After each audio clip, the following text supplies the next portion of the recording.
Welcome to Samba Samba. Enjoy the video. In this video, I will explain how to play Roblox on keyboard with iOS version 13 and up on Apple devices. First, ensure your external keyboard is Bluetooth enabled. Then, open your iOS device's settings and turn on Bluetooth. Look for your keyboard in the device list and tap to pair it. Once connected, you will see a connected status, confirming it is ready for use with your Apple device. Now that your keyboard is connected, launch the Roblox application on your Apple device. Once inside, find and tap the settings icon, usually represented by a gear.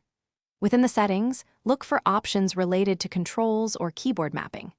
Here, you can customize various key assignments, such as movement, jumping, and actions, to suit your preferred playstyle and enhance your gaming experience. With your controls set, it is time to dive into gameplay.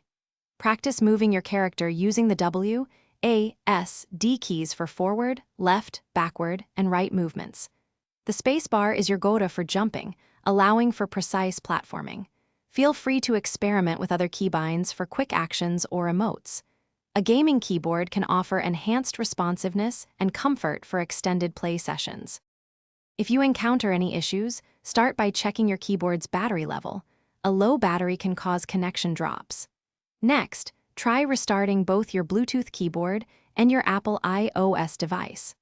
Also, ensure your Roblox application is updated to its latest version, as updates often include bug fixes. If problems persist, reaching out to Roblox's official support team is always a good next step. Thanks for watching. Consider subscribing if we helped you.